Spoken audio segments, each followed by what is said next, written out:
Bonjour, je m'appelle Julien Guillère, je suis chirurgien cardiaque à l'hôpital Marie-Lannelongue et je coordonne le programme de transplantation cardiaque et d'assistance circulatoire au sein du groupe hospitalier Paris-Saint-Joseph. Je suis donc à la tête du programme ECORONEX que nous allons vous exposer. Donc la transplantation cardiaque reste la thérapeutique majeure pour les patients en insuffisance cardiaque avancée, donc qui souffrent en fait d'une défaillance cardiaque, qui sont extrêmement essoufflés, fatigués, et ça reste le traitement de référence lorsque l'on est au maximum des traitements médicaux. Le problème actuellement, c'est qu'il n'y a pas assez de greffons cardiaques pour satisfaire la demande des patients qui sont en attente de greffe, actuellement en France, mais également dans les autres pays occidentaux. Et donc on a recours de plus en plus à des greffons cardiaques de plus en plus âgés et potentiellement avec des lésions sur les artères coronaires et qu'il faut donc dépister pour éviter de transmettre en fait cette maladie aux receveurs de la transplantation cardiaque. Donc dans le cadre de la détection de la maladie coronaire sur les cœurs des patients qu'on va prélever pour la transplantation,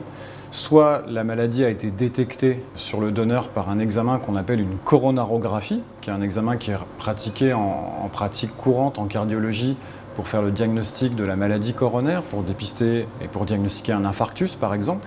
Le problème, c'est qu'actuellement en France, cet examen n'est pas réalisé systématiquement avant le prélèvement d'un cœur pour la transplantation, soit parce que dans l'hôpital où se trouve le donneur d'organes, il n'y a pas cet examen disponible, soit parce que le donneur est trop instable et l'examen serait trop risqué pour permettre le prélèvement des organes.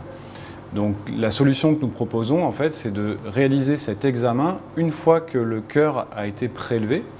C'est-à-dire qu'on va prélever cet organe, le mettre sur une machine de perfusion, le faire rebattre et ensuite réaliser la coronarographie, ce qu'on appelle en condition ex vivo, de façon à répondre à cette question de savoir est-ce que ce cœur est sain, est-ce qu'il est porteur ou non d'une maladie des artères coronaires qui pourrait risquer un échec de transplantation. Cette procédure n'est pas réalisée en pratique courante parce qu'elle a besoin d'être validée par un projet de recherche et c'est l'objet de notre étude. Donc mon rôle dans le projet ECORONEX est de réaliser le prélèvement cardiaque, de mettre le cœur sur la machine de perfusion ex vivo, de m'occuper de la réanimation du cœur ainsi que des prélèvements à visée scientifique, de recueillir toutes les données nécessaires à notre étude. Mon projet est supervisé par le docteur Julien Guillère et cette supervision est très importante car elle me permet de profiter de son expérience de recherche clinique et ainsi que de sa méthodologie scientifique, notamment sur les conseils pour le recueil des données, la réanimation du cœur, tout le versant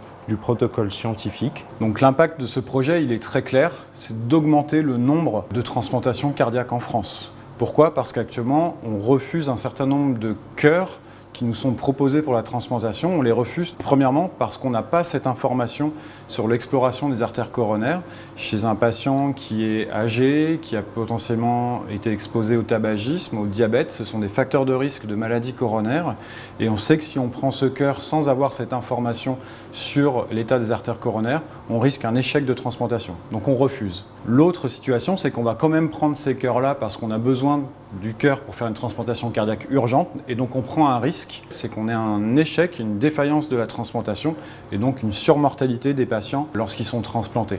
Donc l'objectif, c'est à la fois d'augmenter le nombre de cœurs transplantés en France et donc d'améliorer la survie des patients en insuffisance cardiaque en France et d'améliorer les résultats de la transplantation cardiaque en France.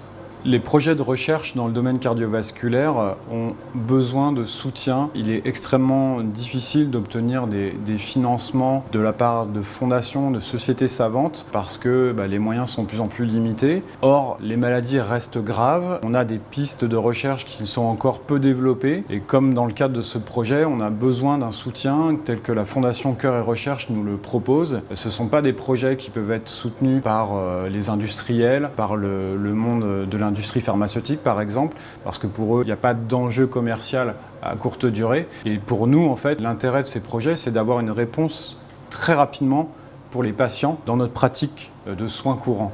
Et ça, il y a très peu d'organismes qui nous aident pour faire ce type de projet. Et encore une fois, la Fondation Cœur et Recherche est là pour ça. Et j'en profite pour les remercier et l'ensemble des donateurs qui soutiennent la Fondation Cœur et Recherche.